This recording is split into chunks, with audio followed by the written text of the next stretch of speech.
Mayong buntag, dalaygon ang Dios nining kabuntagon. Welcome to God's Mission TV.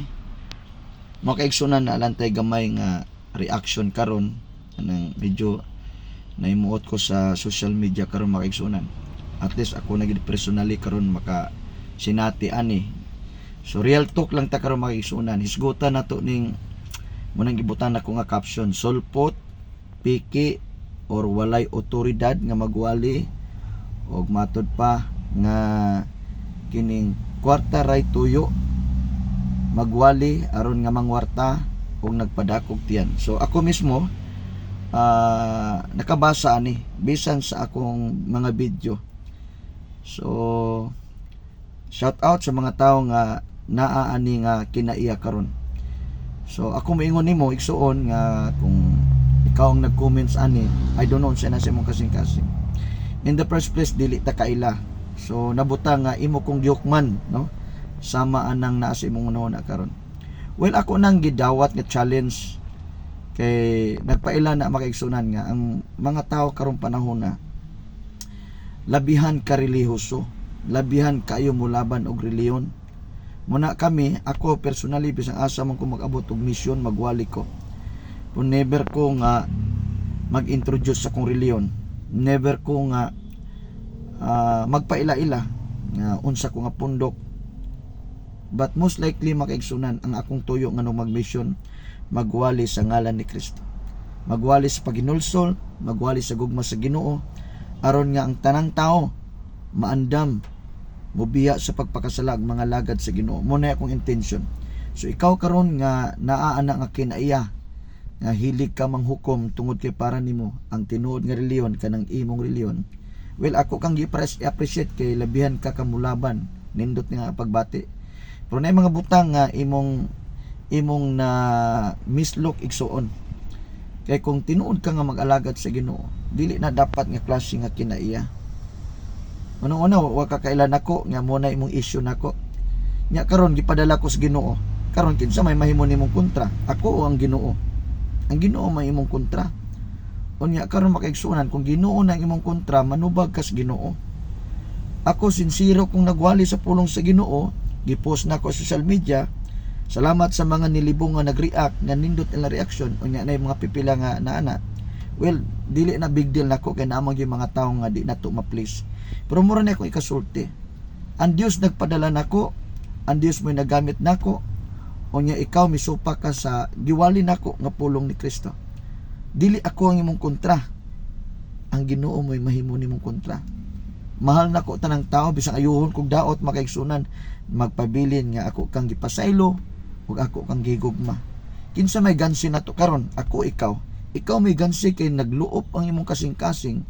Kay nagi sa imong paminaw nagwali mig sayop, piki mi, nangwarta mi, wa ka kabalon sa naitabo. Nga gani halos kami may mahutdan, halos kami may mugasto para lang gyud maabot namo ang gugma sa Ginoo sa mga kabukiran sa ubang mga lugar igsoon. Muna nga ako mudasig nimo kung tinuod ka nga nag-alagad sa Ginoo kay grabe man kamulaban sa imong reliyon. Tarungan na imong kasing-kasing imo nang susihon kay ngano makaigsunan. Ang iyon ang Bible higugmaon nimo ang imong isig ka tawo. Abi ninyo nagisgutan sa Bible sa Luke makaigsunan. Kung basa na sa imong Bible sa Luke chapter 9 beginning in verse 49 or 48 or 49. Doon ay panghitabo nga matod pa ni John adtong panahon na sa mga apostoles ni Kristo. Gignan niya si Jesus, miyan si Juan nga magtutulo, I saw someone driving out demons in your name and we tried them to stop because they are not one of us. You know what ang say reply ni Jesus? Insa nga kung si bisan kinsa nga dili batok ninyo kauban ninyo, whoever is not against you, they are for you, they are for us. So makaigsunan kami nagwali mi sa gugma sa Ginoo. So never mi nga I don't know sa uban siguro na siguro na generalize niyo tanan. Pero makaigsunan sa mga lugar ng giwali mi nagwali mi purely sa gugma sa Ginoo. Muna kung ikaw po nagwali ni Kristo, well, kauban data makaigsunan. Pero kung ang imong pagwali karon, ang imo ang presentation karon nga paminaw nimo ikaw ray sakto na something wrong ana makaigsunan. Ang gusto sa Ginoo do natay kasing-kasing nga hiniusa diha sa espiritu. Usaray atong intensyon, usaray atong motibo ani nga magwali ta sa gugma sa Ginoo sa kaluwasan. Kaya wa na may laing mensahe sa ebanghelyo nga si Kristo nagpakamatay, gilubong ug nabanaw, mao man gyud na ebanghelyo. Nga tuoan nato si Kristo, mao toy ultimate nga message sa kaluwasan nga si Kristo nagpakamatay kay gilukat niya imong sala ug akong sala. Mao nay mensahe karong panahon na. So makaigsunan nanata sa panahon nga kining dili kumpiyansaan.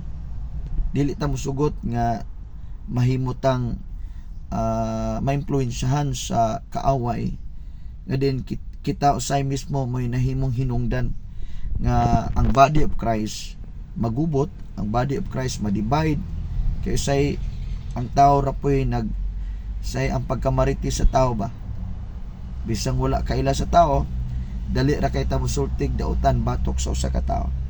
Igsoon higala kung ikaw tinuod nag-alagad sa Ginoo kining ang imong kasing-kasing imo nang susihon. I-align imong kasing-kasing di sa Ginoo. Ayaw na nang kinaiya nga maghukom ka pa, nga abi nimo dako kag tulubagon sa Ginoo. Kay sama ni kanamo, no? Ako salamat sa Ginoo. Dapat galiyon ta abi niyo kamoy magwali nga nagwali gid mo sa pulong sa Ginoo. Maka-appreciate me. Nga daghan tang magwali. Tabangan nato ni trabaho sa Ginoo. Kay dili man ni ato iya man ni sa Ginoo mao man ni ang Great Commission nga magwalit ta sa maayong balita ngadto sa mga tao. So dili na kinanglan nga say labihan ta kaayo ka personal nga ato yung gustong patuon ang tao nga ang imong reliyon kani imong reliyon mao gyud ay tinuod, ang uban piki, ang uban dili sakto, ang uban mga kulto. So makaigsunan Ginoo may mga tumanghuhukom po. Ato sila yampo nga ang Ginoo mohatag og higayon dahil gitawag second chance nga naay intervention, naay visitation ang Ginoo nila. So well, sa mga tao nga mga negative kay mga comment, ako salamat ra po ko sa Ginoo sa inyong makinabuhi nga at least diri nimo makita ba ang mga kinaiya sa tao. Dili nimo makita unsa gyud ay kasing-kasing sa ubang tao mahitungod sa pagwali sa pulong sa Ginoo. Kaya kung magwali ta sa pulong sa Ginoo say unang-una na sa mga tao reliyon, pasagdiin na lang mga tao makaigsunan. Kung ikaw Katoliko ka, Adventista ka, Iglesia ni Cristo, di ta angay mag-away, di ta angay maglalis. Kung nay nakita nimo sa tao paminaw nimo sayop, pasagdiin na sila. Total Ginoo man po'y mahimong kaaway nila, Ginoo man po'y mahimong kontra nila. Kung dili mo na nga ang imo lang yampo, buhaton yampo nimo sila. Mag-inampo ay mga kaigsunan. So well, kana lang siguro akong reaction sa mga tao nga sige comment nga sulpot. Okay, nganong miingon mog sulpot kay nagi sa inyong pagsabot kining simbahan or kining organization nga din asa minabilong tao ray binuhat. So mo na yung nuna kay mo nagi sa inyong nahuna ang tinuod ra gyud nga reliyon ang inyong reliyon nga tinukod ni Kristo. Ang gitukod ni Kristo mga kaigsunan di man physical building, to be honest, according sa Bible.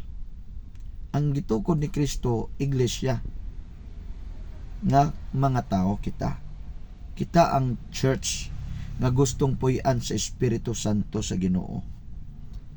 Kita ang tinuod nga church nga i-build sa Ginoo ang church. Upon this rock I will build my church. Siguro siyempre sa inyong pagsabot siguro kay physical, literal simbahan na dayon. Inyo apo na no, di po kumo inyo apo na nga pagsabot. After all, mabot panahon mo hukman na gitas Ginoo, matubang tas Ginoo.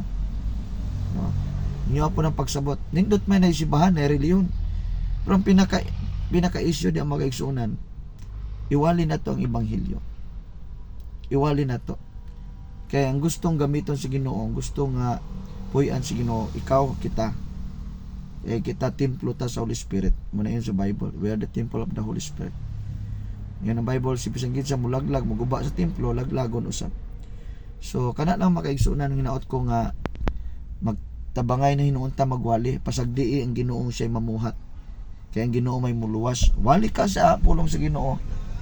Magwali po ko sa pulong sa Ginoo. And then, pasagdaan na to si Lord, ang Holy Spirit, nga mo'y mukonbiktar. Kung naa kay dihog sa Ginoo, well, that's good. Kay dihog raman gini sa Ginoo ang iyang gahom nga magwali ta.